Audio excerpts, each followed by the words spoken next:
So in response to one of the commenters on my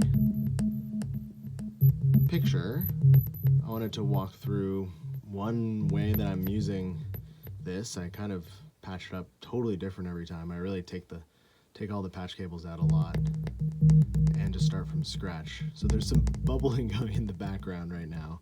The clock is stopped, Pam's is off, but I think there's something in the buffer of the DLD.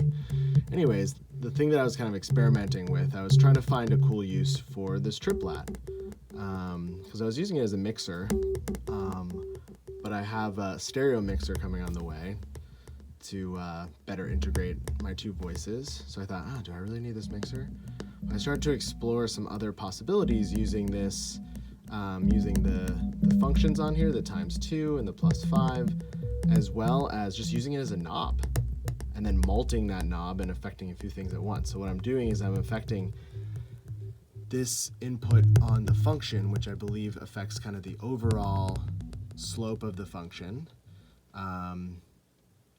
but it doesn't have a knob, it's just a CV input. So it's pretty cool is you can use this. You can use one of these attenuators as just a knob for something that doesn't have one. But then I'm multing it and I'm sending it into the filter, the resonance on the filter. So when I turn it up together, it both increases the, I believe, exponential level of the function. So it's a tighter kind of rhythmic pulse going through the ripple, but I'm also increasing the resonance, so you get a nice, with the frequency low, so it's kind of a nice kick sound, but with some harmonics and some, melodic structure to it. Then I'm also then playing the filter with the sample and hold from the Kinks, which I have just triggered by the PAMs. And then this is all going through the DLD, which I'm turning the hold on and off with the PAMs and the reverse on and off with the clock, and just kind of creating a nice polyrhythm. I recorded a nice version of it that I'll upload a little later.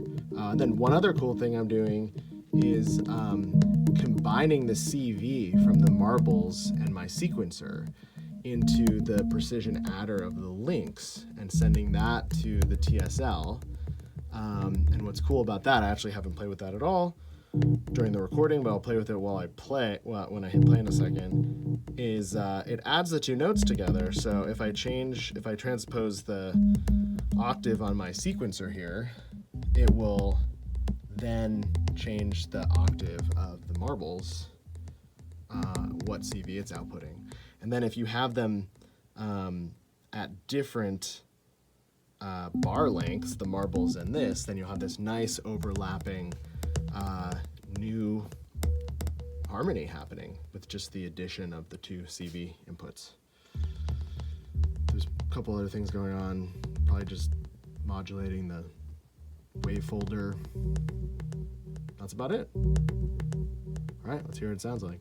I'm gonna turn down this knob to hear what it sounds like before I kind of go into that part of it.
Turn up the frequency,